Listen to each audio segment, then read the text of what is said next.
Nous allons démarrer. Si vous voulez bien vous rassembler, mon collègue Bruno Sido, président de l'Office et sénateur, et qui assure au titre du Sénat la présidence actuelle du Sénat, arrivera avec dans quelques minutes, une petite dizaine de minutes au plus tard.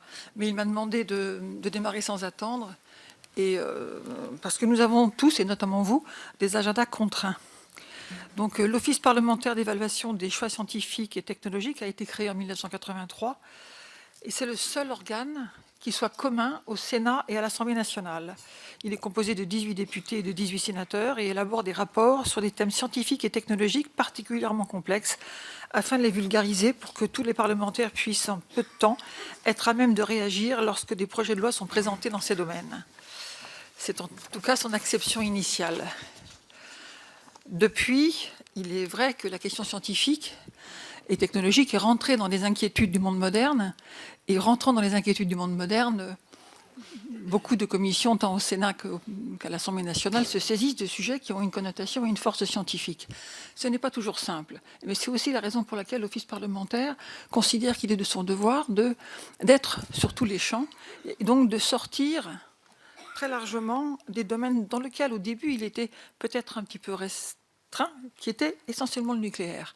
Depuis, en 30 ans, eh bien, l'Office a touché beaucoup de domaines, et notamment, dès l'année dernière, nous avions fait une journée sur le risque numérique que nous appuyons actuellement par un travail de fond conduit entre donc deux parlementaires, Bruno Sido et moi-même, sur les grandes questions autour du numérique, entre risques et opportunités, entre France et Europe, et entre Europe et monde.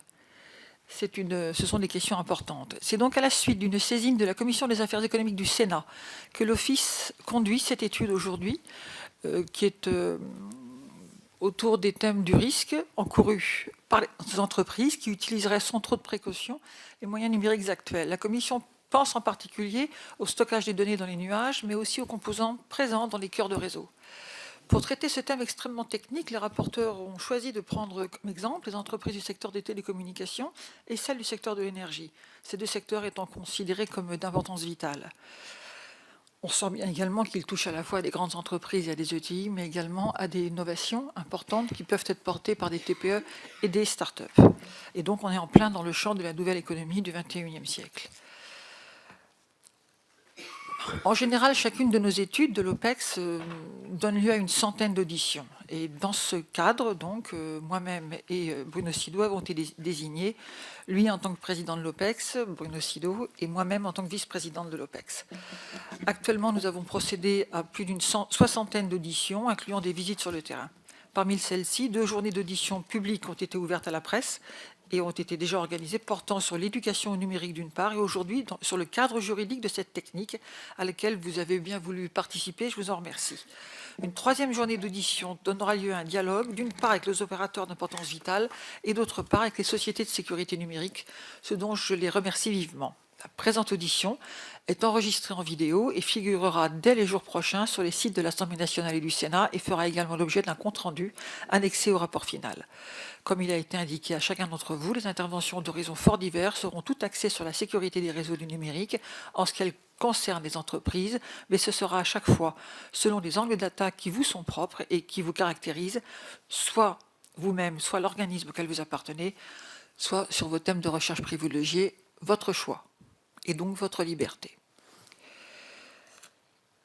Quant à moi, compte tenu de la grande qualité des intervenants rassemblés aujourd'hui et de l'actualité brûlante de nos débats et de ce sujet qui est très présent dans l'espace public national et européen, j'ai insisté auprès de Madame Axelle Lemaire, secrétaire d'État chargée du numérique auprès du ministre de l'économie, du redressement productif et du numérique, Arnaud Montebourg, pour qu'il vienne à l'occasion de ces journées, et Madame Lemaire nous rejoindra ce soir à 16h. Voilà.